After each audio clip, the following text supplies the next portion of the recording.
ಯಾರು ಫೋನಮ್ಮ ಹೊತ್ತಿಗೆ ಮಾಡಿರ ಮುಟ್ರಮ್ರ ದೇವಸ್ಥಾನ? ಹಾಂ, ನಿನ್ನ ಹೊತ್ತಿಗೆ ದ್ಯಾನಿಗೆ ಹುಲ್ಲು ತಂದು ಹಾಕ್ಲಂಬ್ರ. ಸುಮ್ಮನೆ ನಾಟಕ ಮಾಡ್ತಾಳೆ, ಗೊತ್ತಿತ್ತು ಅವಳಿಗೂ ಅಲ್ಲ ಹುಲ್ಲಿಲ್ಲ ಅನ್ಕಂಡ. ಸುಮ್ಮನೆ ಹೌದಾ ಇಲ್ಲ ಅಂತಾಳೆ. ಬೆಳಗ್ಗೆ ಮುಂಚೆ ಕಂಡಿದ್ದೆ, ಬೆಳಗ್ಗೆ ಮುಂಚೆ ಅಂದ್ಕೊಂಡಿದ್ದೆ ಹೊಸಿ ಹುಲ್ಲಿಲ್ಲಲ್ಲ, ಹಾಗೆ ಹೊತ್ತಿದ್ರಲ್ಲ ಇವ್ರು ಅಂದ್ಕೊಂಡೆ. ಒಂದಿಷ್ಟು ಹೊಸಿ ಹುಲ್ಲಿತ್ತು, ಒಂದು ದನಿಗೂ ಸಾಕತ್ತಿಲ್ಲ ಅದು. ಈಗ ನಾಟಕ ಮಾಡ್ತಾಳೆ ಫೋನ್ ಮಾಡ್ಕೊಂಡು. ನಂಗೆ ಗೊತ್ತೇ ಇರಲಿಲ್ಲ ಇಲ್ಲ ಅನ್ಕಂಡ. ಒಂಚೂರು ಹೋಗಿ ಕುಯ್ಕ ಬತ್ರಿ ಅಂತಾಳಲ್ಲ.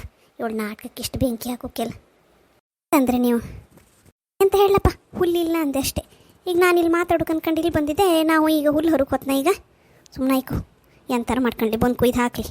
ಬಿಟ್ಟಿಗೆ ಹೋಯ್ದಾಳೆ ನನ್ನ ಮನೆಯೆಲ್ಲ ಹಿರಿಯಳೊಬ್ಬಳು. ನಾನು ಇದ್ದೆ, ನನ್ನ ದೇವಸ್ಥಾನಕ್ಕೆ ಕರ್ಕೊಂಡು ಹೋಗಿ ಕನ್ಕೊಂಡು ಅವಳಿ ತಲೆ ಬರ್ದ ಅವಳಿ ಬರ್ದಿಗೆ ಹೋಯ್ಲಿ. ನನ್ನ ಮಗ ಎಂತ ಮಾಡಿದ, ಅವನ ತಲೆಯಲ್ಲಿ ಅಂತ ಸುಗುಣಿತ್ತು ಅವನ ತಲೆಯಾಗೆ. ಅಮ್ಮನ ಕರ್ಕೊಯ್ಕೊಂಡು ಬೇಕಾಬಾರ್ದು ಅವನ ತಲೆಯಲ್ಲಿ. ನಾನು ಬಿಟ್ಟಿಗೆ ಹೋಯ್ನಲ್ಲ. ಹೌದಲ್ಲ, ನನ್ನ ಯಾವತ್ತೂ ಕರ್ಕೊಂಡು ಹೋಗ್ತಪ್ಪ. ಎಂತಕ್ಕೆ ಬಿಟ್ಟಿಗೆ ಹೋರೋ ಅಣ್ಣ ಗೊತ್ತಾಯಿಲ್ಲ ನನಗೆ. ಒಂದು ಸುಳಿವೂ ಸಹ ಇಲ್ಲ. ಒಂದು ಫೋನ್ ಮಾಡಿ ಹೇಳಿದ್ರೆ ಸಾಕಿದ್ದಿತ್ತು ಮರೀತಿ. ನಾ ಹೋಗ್ತಿದ್ದಿದ್ದೆ, ನನಗೂ ಹೋಯ್ಕಿದ್ದಿತ್ತು. ಇರಲಿ, ನನ್ನ ಮಗಳು ಬಂದ್ರ ಮೇಲೆ ನಾವು ಒಟ್ಟಿಗೆ ಹೋತು. ಅವ್ರಿಗೆ ಗಂಡ ಹೆಂಡ್ತಿ ಅವ್ರ ಮಕ್ಕಳು ಅವಕ್ಕೆ ಬೇರೆ ಯಾರು ಬೇಡಪ್ಪ. ಯಾರನ್ನ ಕರ್ಕೊಂಡೋತ ಅವೇ ಹೌದೇ. ಆ ಹೆಣ್ಣು ಮದುವೆ ಇರಲಿಲ್ಲ, ಈಗಲೇ ಕೊಳಕ್ಸಿಲ್ಲ. ಆ ಹೆಣ್ಣು ನಂಗೊಂದು ಚೂರು ಇಡ್ಸೋದಿಲ್ಲ ಕಣ. ಒಂದು ಗೂಂಗ್ರ ಕಣಂಗೆ ಮಾಡೋದು. ಬಾಯಿ ಬಿಟ್ಟು ಒಂದು ಮಾತಾಡೋಕೆ ಗೊತ್ತಿಲ್ಲ ಆ ಹೆಣ್ಣಿಗೆ. ಆ ಹೆಣ್ಣಿನ ಸಸಿ ಮಾಡ್ಕೊಂಬಂಬ್ರು. ಅಲ್ಲಿ ಇರೋ ಮದುವೆ ಆದ್ಮೇಲಾರು ಒಂದು ಕರ್ಕೊಂಡವ್ರು. ಹೌದು ಹೆಣೆ, ನಾ ಬೇಡ ಅಂತಿಲ್ಲ. ಇನ್ನು ಮದುವೆ ಇಲ್ಲ, ಒಂದು ನಂಬಿಕೆ ಇಲ್ಲ, ಎಂತ ಇಲ್ಲಿಲ್ಲ. ಆ ಹೆಣ್ಣಿನ ಗಂಡ ಹೆಂಡ್ತಿ ಕಣಂಗೆ ಒಟ್ಟಿಗೆ ಕೂರ್ಸ್ಕೊಂಡು ಹೋಗಿರ್ಕಣ್. ಹೇಸಿಗೆ ತೆಗಿಯತ್ಲಾಗೆ ಆ ಚಿಚ್ಚ ಮನೆಯವ್ರ ಕಂಡ್ರೆ ಎಂತ ಹೇಳ್ತಾರೆ. ಓ, ಸುಮ್ಮನೆ ಹೆಣ್ಣಿನ ಕರ್ಕೊಂಡು ಹೋಯ್ರಾ? ಅದೊಂದು ಬ್ಯಾಡ್ ಐತಿತ್ತು ಮರಿತಿ. ಈಗಲೇ ಮದುವೆ ಮುಂಚೆ ಅಂತಕ್ಕೆ ನೀ ಹೇಳೋ ಸಮಯ ಅಲ್ಲ. ಅವಳ ಅಪ್ಪೊಬ್ಬಿಗಾರು ತಲೆ ಬಡ್ದ ಮರಿತಿ. ಹೆಣ್ಣೇನೋ ಸರಿ ಬತ್ತಂತತ್ತು. ಅವ್ರ ಅಪ್ಪೊಬ್ಬಿ ತಲೆ ಬಡ್ದ, ನಮ್ಮನೆ ಹೋಗಿ ತಲೆ ಬಡ್ದ ಕರ್ಕೊಯ್ದ್ವಲ್ಲ. ಅಲ್ಲ, ಈಗ ನಾನು ಒಬ್ಬಳು ಹೆಣ್ಣು ಹೆತ್ತಳು. ನಿನ್ನನ್ನು ಮದುವೆ ಅಪ್ಪಲ್ಲರಿಗೆ ನಾನು ಒಂದು ಜಾಗಕ್ಕೆ ನಾನಿಲ್ಲದೆ ನೀನು ಕಳಿಸಿನ ಹೇಳ, ಎಲ್ಲಿಗಾರು ಕಳಿಸಿನ. ಹಾಗೆ ಮುತ್ತು ಸಾಕ್ದಂಗೆ ಸಾಕಿದ್ದೆ ನಾನು ಅಂಗೈಯಲ್ಲಿ ಇಟ್ಕೊಂಡು. ಎಂಥ ಹೇಸಿಗೆಯೋ ಈಗಿನ ಕಾಲದ ಹೆಂಗಸ್ರದ್ದು ನಂಗೆ ಗೊತ್ತಿಲ್ಲ ಕಣ. ಅವ್ನ ಬೊಗ್ಲಿಗೆ ಕೂತ್ಕೊಂಡಿದ್ದಾಳೆ. ಮತ್ತೆ ಅನ್ಕ ಪದ್ನವ ಜಾಸ್ತಿ ಮಾತಾಡೋದಿಲ್ಲ ಅಮ್ಮ. ಆ ಹೆಣ್ಣಿನ ಕಂಡ್ರು ಅಷ್ಟಕ್ಕಷ್ಟೇ ಮಾಡ್ತಾವ. ಅವನಿಗೆ ಒಂದು ಶಿಸ್ತಿತ್ತು ಹಂಗೆಲ್ಲ ಮಾಡೋಕ್ಕಾಗ ಮದುವೆ ಅಪ್ಪ ಮುಂಚೆ ಅಂದ್ಕೊಂಡೆ. ನಿಂದ ಮಗ ಸ್ವಸ್ತಿಯೇ ಮರೇತಿ. ಅವ್ರು ಏನು ಮದುವೆ ಮಾಡ್ಕೊಂಡು ಎಷ್ಟೋ ವರ್ಷ ಆಯ್ತು. ಅವಳನ್ನ ಮನೆ ತಂದ್ಕೊಂಡ ಮಂಗ ಹತ್ರಪ್ಪ. ಮೆಣ್ಕುಗೊಂದು ಫೋನ್ ಮಾಡ್ತೆ, ಎಂತ ಮಾಡ್ತಿದ್ದಾಳ ಏನೋ. ನಾ 2 ಕಡುಬು ತಿನ್ಕ ಬಂದೆ, ಆಗಳ ತಿಂದಾಳ. ಅವಳಿಗೊಂದು ಚಹಾ ಕುಡಿಕೊಂಬಂಗೆ ಅತ್ತ. ಫೋನ್ ಮಾಡಿ ಹೇಳ್ತೆ, ಕಡಿಮೆ ಮಾಡ್ಕೊಂಡ್ರೆ ಸುಮ್ಮನೆ ಕೂತ್ಕೊಂಡ್ರೆ ಸಾಯಂಕಾಲ ಕೂಡಲೇ ತಲೆನೋವು ಅಂತಾಳೆ. ಮಿಣ್ಕೋ, ಹಾಂ ಅವರ ತಲುಪಿರಮ್ರ. ಫೋನ್ ಮಾಡಿದಾಳೆ ಈಗ. ಅದೇನು ಹೇಳೋಕೇನು ಮಾಡೋದಲ್ಲ ಬಲ್ಯ. ಅವಳು ಫೋನ್ ಮಾಡೋದು ಹುಲ್ಲಿಲ್ಲ ಅವ್ರು ಹೊಸಿ ಹುಲ್ಲು ಬೇಕಿದ್ದಿತ್ತಂಬ್ರ. ಅದಕ್ಕೆ ಗದ್ದೆಗೆ ಹೋಗಿ ಕುಯ್ಕ ಬತ್ರಿ ಅಂತ ಕೆಂಪು ಫೋನ್ ಮಾಡಿದಾಳು ಅಷ್ಟೇ. ದನಿಗೆ ಹಾಕೋಕೆ ಹೋಗಿ 11 ಗಂಟೆಗೆ ಒಂದು ಸಲ ಹಾಕಲ್ಲ. ಮತ್ತೇನು ಹೇಳೋಕೇನು ಫೋನ್ ಮಾಡೋದಲ್ಲ. ನೀ ಚಹಾ ಕುಡ್ಕೊ, ಚಹಾ ಮಾಡ್ಕೊ, ಒಂಚೂರು ಚಹಾ ಕುಡಿ. ನಾ ಬತ್ತೆ, ಒಂದು ಮಧ್ಯಾಹ್ನ ಪಷ್ಟೇ ಬತ್ತೆ ಅಕ್ಕ. ಚಹಾ ಮಾಡಿದಾಳಂಬ್ರ. ಚಹಾ ಮಾಡಿ ಆ ಗಣಸಿಗೆ ಲಕ್ಷ್ಮಿಗೆ ಕೊಟ್ಟಿದ್ದಾಳಂಬ್ರ. ಅವಳು ಕುಡ್ದಾಳಂಬ್ರ ಚಹಾ. ಅಲ್ಲಮ್ಮ, ನಿನ್ನ ಅಮ್ಮನ ವಿಷಯ ಮೆಣ್ಕೋಜ್ಜಿ ಹತ್ರಲ್ಲ ಎಂತ ಕೇಳೋದ, ಜಾಸ್ತಿ ಹೇಳ್ಬೇಡ ಮರೀತಿ. ಎಂತ ಅನ್ಕೊಂತಿಲ್ಲ. ಇವ್ರ ಅತ್ತೆ ಸೊಸೆ ಜಗಳ ಮಾಡ್ಕೊಂತಾರಂತ ಅನ್ಕೊಂತಿಲ್ಲ ಹೇಳ. ಅನ್ಕೊಂಡ್ಲಿ ಅಲ್ಲ, ಇದ್ದದ್ದೇ ಹೇಳೋದು. ಇಲ್ದಿದ್ದೆ ಅಂತ ಹೇಳ್ತಿದ್ನ ನಾನು. ಅಲ್ಲ, ನನ್ನ ದೇವಸ್ಥಾನ ಬಿಟ್ಟು ಹೋಗಿರಲ್ಲ. ನನಗೆ ಎಷ್ಟು ಸಿಟ್ಟು ಪಪ್ಕಾಗ ಹೇಳ. ಹಳಿಯಳ ಇವತ್ತೋ ನಾಳೆಯೋ ಒಂದು ದೇವಸ್ಥಾನ ಕಾಣ್ಕೊಂಬ ನಂಗೆ ಆಸೆ ಇರೋದಿಲ್ಲ. ದೇವಸ್ಥಾನ ಕಾಣ್ಕೊಂಬಂಗಿದ್ದಿತ್ತು, ಹಾಗೆ ನಿಂಗೆ ಹೊರಗೆ ಹೋಯ್ಕಿದ್ದಿತ್ತೇನೋ ಹೊಗೆ ಸೊಪ್ಪು ತಪ್ಕಲ್ಲ. ಅದೇನೋ ಸಮಯ ಹೇಳ್ದೆ ನೀನು. ನನಗೆ ಹೊಗೆ ಸೊಪ್ಪು ತಂದು ಕೊಡೋದಿಲ್ಲ ಇವ ತಿಮ್ಕಾಗ ಅನ್ಕೊಂಡು. ಹೊಗೆ ಸೊಪ್ಪು ಇಟ್ಕೊಂಡಿದ್ರೆ ಸರಿ, ಒಂಥರ ಕಿವಿ ಕೇಂತಿಲ್ಲ ಕಣ್ಸಮ್ಮ. ಹೊಗೆ ಸೊಪ್ಪು ಇಟ್ಕೊಂಡ್ರೆ ಹೊಲ್ಲು ನೋವು ಬರ್ತಿಲ್ಲ, ಕಿವಿ ಸಮ ಇರುತ್ತೆ. ಹಂಗೆ ಒಂಚೂರು ಹೊಗೆ ಸೊಪ್ಪಿಗೆ ಆಸೆ ಮಾಡೋದಲ್ದೆ ಮತ್ತೆಂತಲ್ಲ. ಅಣ್ಣೇನ ಪದ್ಮಪ್ಪಗೆ ಮದುವೆ ಮಾಡ್ಕೊತಿದ್ದೀರಲ್ಲ, ಎಲ್ಲಿ ಬಂತದ? ಅದ್ರ ಮೇಲೆ ಏನು ಸುದ್ದಿಲ್ಲಪ್ಪ ಈಗೀಗ.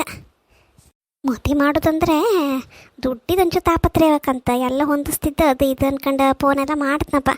ಅವನಿಗಾರು ಎಲ್ಲಿಂದ ಬತ್ತತ್ತ, ಇದೇ ಬೇಸಾಯ ಇದ್ದೆ ಅಲ್ದ ಮತ್ತೆಂತ. ಮುಂಚೆ ಏನು 1 ಪೈಸೆ ದುಡಿತಿಲ್ಲ. ಇನ್ನು ಟೀಚರ್ತಿ ಅವಳದ್ದೇ ಅವಳಿ ಸಾಮಾತು. ಮತ್ತು ದುಡ್ಡು ವರ್ಕಂದ್ರೆ ಬಪ್ಪದು ಎಲ್ಲಿಂದ? ಒಂದು ಇದಂತ ಬೇಕಲ್ಲ ಬಪ್ಪಕ್ಕೆ ದುಡ್ಡು. ವರದಕ್ಷಿಣೆಯು ಎಂತ ತಕ್ಕಂತಿಲ್ಲ ಅಂತಂಗೆ ಇತ್ತಪ್ಪ. ಅಲ್ಲ, ಒಂದು ವರದಕ್ಷಿಣೆ ತಗೊಂಡಿರೆ ಮದುವೆ ಖರ್ಚಿಗೆ ಹತ್ತಿರ್ಲಿಲ್ಲ ಹೇಳ್ಕೊಂಬ. ಆ ಹೆಣ್ಣೇನು ತೈ ಅಂತತ್ತು. ವರದಕ್ಷಿಣೆ ಇಲ್ಲ ಏನಿಲ್ಲ, ಖುಷಿ ಆಯ್ತು ಅದಕ್ಕೆ. ಅಪ್ಪ ಅಮ್ಮನ ದುಡ್ಡು ಉಳಿತಲ್ಲ. ಇವ್ರಿಗೆ ಒಂದು ಮಂಡಿ ಇಲ್ಲ. ಏನಲ್ದಿರು ವರದಕ್ಷಿಣೆ ತಗೊಂಡಿರೆ ಮದುವೆ ಖರ್ಚಿಗೆ ಚೂರು ಪಾರು ಉಳಿತಿದ್ದಿತ್ತು. ನನ್ನ ಮಗನ ಕಷ್ಟ ಅಷ್ಟೇ. ಈಗೆಲ್ಲ ಯಾರು ವರದಕ್ಷಿಣೆ ಆಸೆ ಪಡೋದಿಲ್ಲ ಮರೀತಿ. ಬೇರೆ ಆಸೆ ಪಡೆದಿರು ಹೋಯ್ಲಿ. ನಮ್ದು ತಾಪತ್ರೆ ಹಿಂಗಿತ್ತಲ್ಲ ಮರೀತಿ. ಇಪ್ಪಷ್ಟೊತ್ತಿಗೆ ಒಂಚೂರು ವರದಕ್ಷಿಣೆ ತಗೊಂಡ್ರೆ ಏನು ತಪ್ಪು? ನಮ್ಮ ಗಂಡೇನು ಸುಮ್ಮನೆ ಚಿನ್ನ. ಒಂದು ದುರಭ್ಯಾಸ ಇಲ್ಲ, ಒಂದು ಕೆಟ್ಟ ಮಾತಾಡೋದು ಗೊತ್ತಿತ್ತು ಅವನಿಗೆ. ಚಿನ್ನದಂತ ಗಂಡು ಸುಮ್ಮನೆ ಪ್ರೀ ಸಿಕ್ತಂಗೆ ಆಯ್ತಲ್ಲ ಇವರಿಗೀಗ. ಏನು ಕಮ್ಮಿ ಸಂಬಳ ಬರ್ತತ್ತ ಅವನಿಗೆ. ಮತ್ತು ಮದುವೆ ಖರ್ಚೆಲ್ಲ ಅವನೇ ಇದು ಮಾಡ್ದ. ಅಣ್ಣ ಎಂತ ಕಷ್ಟ ಒದ್ದಾಡೋದು. ಸಂಬಳ ಬತ್ತಿಲ್ಲ ಅವನಿಗೆ? ನಿನ್ನ ಅಣ್ಣಯ್ಯ ಎಲ್ಕಿ ಅಂತ ಯಾರ ಹತ್ರ ದುಡ್ಡು ಇಲ್ಲಪ್ಪ. ಹಾಗೆಲ್ಲ ದುಡ್ಡು ಗಿಟ್ಟೆಲ್ಲ ಕೇಂಬನಲ್ಲ ಅವ. ಅವನಿಗೆ ಆದಂಗೆ ಅವ್ನು ಮಾಡ್ತಾ ಮದುವೆ ಅಷ್ಟೇ. ನಂಗೊಂದು ಬೇಜಾರು ಮಗ. ಒಂದು ವರದಕ್ಷಿಣೆ ತಗೊಂಡ್ಲಿಲ್ಲ ಅಂದರೆ ಎಂತ ಇಲ್ದಿದ್ದಂಗೆ ಆರಾಮ ಮದುವೆ ಆಗ್ತಲ್ಲ ಆ ಹೆಣ್ಣಿಗೆ ಅನ್ಕೊಂಡು. ನಮ್ಮ ಶ್ಯಾಮಲನ ಮನೇಲಿ ಬಡವರಾಯಿರು ಸುಮಾರು ಕೊಟ್ಟಿರಪ್ಪ. ಹೆಚ್ಚು ಕಮ್ಮಿ 1.5 ಲಕ್ಷ ಮೇಲೆ ಕೊಟ್ಟಿರ ಅನ್ಸುತ್ತೆ ನನಗೆ ಗೊತ್ತಿದ್ದಂಗೆ. ಪಾಪ ಒಂದೇ ಹೆಂಗ್ಸದ ಶ್ಯಾಮಲನಿಗೆ ಅಪ್ಪ ಇಲ್ಲಲ್ಲ. ಆರು ಅಷ್ಟೆಲ್ಲ ಮಾಡಿ ಖರ್ಚು ಮಾಡಿ ಲೈಕ್ ಮಾಡಿ ಮದುವೆ ಮಾಡಿರು. ಇವ್ರು ಏನು ಹಂಗೇನು ಕಮ್ಮಿಯಾರಲ್ಲ. ಇವರು ಎಲ್ಲ ಇದ್ದಂತೆ ಇವ್ರು ಪ್ರಿಯ ಗಾಯಕನ್ಕ ಕಂತಿರ್ಕಣ್ ಅಲ್ಲಮ್ಮ. ಇಷ್ಟೋ ತನಕ ಅಣ್ಣೇನಿ ಬೈತಿದ್ದೆ. ಈಗ ಕಣ ಎಷ್ಟು ಬೇಗ ಮಗನ ಮೇಲೆ ಪ್ರೀತಿ ಬಂತು ನಿಂಗೆ. ಅದೇ ಹೇಳುದು ಮರೀತಿ. ನಿನ್ನ ಮುನ್ಸೆಲ್ಲ ಒಳ್ಳೇದು. ಬಾಯಿ ಒಂದು ಸಮಯ ಇಲ್ಲ ಕಣ್ಣಿಂದ. ಎಷ್ಟೊತ್ತಿಗೆ ಎಂತ ಮಾತಾಡ್ತೇನಕ ಗೊತ್ತಿಲ್ಲ. ಅದೊಂದು ಸರಿ ಮಾಡ್ಕೊಂಡ್ರೆ ಕಣ್ ಎಲ್ಲ ಸಮತ್ತು. ನೀವು ಒಟ್ಟು ಬಾಯಲ್ಲೇ ಎಲ್ಲರಿಗೂ ನಿಷ್ಠುರ ಹಾಕೋದು. ನಿನ್ನ ಬಾಯಿ ಸಮಯ ಇಲ್ಲ ಮರೀತಿ. ಎಂತಾರು ಹೇಳು. ನನ್ನ ಬಾಯಿ ಎಲ್ಲ ಸಮ ಇತ್ತು. ಅವಳು ನಮ್ಮನೇಲಿ ಒಬ್ಬಳು ಇದ್ದಾಳಲ್ಲ, ಅವಳು ದೆಸಿಲ್ಲ ಒಂದೊಂದ್ಸಲ ತಲೆ ಕೆಟ್ಟಂಗೆ ಹಾಕೋದು. ಹಂಗೀಗ ಅಣ್ಣೆ ನಾನು ಕರ್ಕೊ ಹೋಗ್ತಿದ್ದಿದ್ದೆ. ಇವಳೇ ಎಂಥದ್ದು ಹೇಳಿ ಗಂಡನ ಮಂಡಿ ಹಾಳು ಮಾಡಿದಾಳೆ. ಹಂಗಾಗಿ ಅಷ್ಟೇ. ಇಲ್ಲದೆ ನನ್ನ ಮಗ ನಾನೇನು ಬಿಡೋದಿಲ್ಲ. ಮನೇಲಿ ಪೂರ ಇವ್ರದೇ ರಾಜಕೀಯ ಮಗ. ಅವಳದ್ದೇ ಎಲ್ಲ. ಅವಳು ಹೇಳ್ದಂಗೆ ಆಯ್ಕಣ ಪ್ರತಿಯೊಂದು. ಸಣ್ಣ ಮಗನೂ ಹೇಳ್ದಂಗೆ ಕೇಳ್ಕ, ದೊಡ್ಡ ಮಗನೂ ಗಣ್ಣು ಆ ಮಗಳು ಬಂದಿದ್ದಾಳೆ. ಅವಳಿರು ತಾನು ಹೇಳ್ದಂಗೆ ಕೇಳ್ಕನ್ಕ ಕಾಣ್ತಾಳವಳು. ಏನು ಸಾಧಾರಣಕ್ಕಿಲ್ಲಪ್ಪ. ನಾವೊಂದು ಸುಧಾರಿಸ್ಕೋಬೋದು. ನಿನ್ನ ಮಟ್ಟಿಗೆ ನೀ ಹೇಳು ನಾನೇ ಸಮ ಇಲ್ಲ ಅನ್ಕೊಂಡ. ನಾ ಎಷ್ಟು ಸುಧಾರಿಸ್ಕೊಂಡು ಹೋತೆ ನನಗೆ ಗೊತ್ತಿತ್ತು. ಆಯ್ತು ಮಾರೈತಿ ಆಯ್ತು. ಈಗೆಂತವಾಗಿ ಸ್ವಲ್ಪ ತರ್ಸ್ಕ ನಿಂಗೆ. ಅಲ್ಲಿ ಕೆಳಗಡೆ ಗಂಡಿನ ಹತ್ರ ಹೇಳ್ತೆ ತಡಿ. ಕೆಳಮನೆ ಗಂಡು ತಂದು ಕೊಡುತ್ತೆ. ಒಂದೇಲಿ ತಂದು ಕೊಡುತ್ತೆ ಅಷ್ಟೇ, ಜಾಸ್ತಿ ತಂದು ಕೊಡೋದಿಲ್ಲ. ಚೂರು ತಿನ್ಕಕ್ಕ. ಅಡ್ಡಿಲ್ಲ ಒಂದೇಲಿ ಸಾಕು ನನಗೆ. 1 ತಿಂಗಳು ನಾನು ಅದರೊಳಗೆ ಸುಧಾರಿಸ್ದೆ. ಸಮ ಒಂದು ಬಿಸಿಲಿಗೆ ಹಾಕಿ ಪಿಂಡಿ ಕಟ್ಟಿಟ್ಕೊಂಡ್ರೆ ಇಷ್ಟಿಷ್ಟು ತಿಂದ್ರೆ ಸಾಕಪ್ಪ.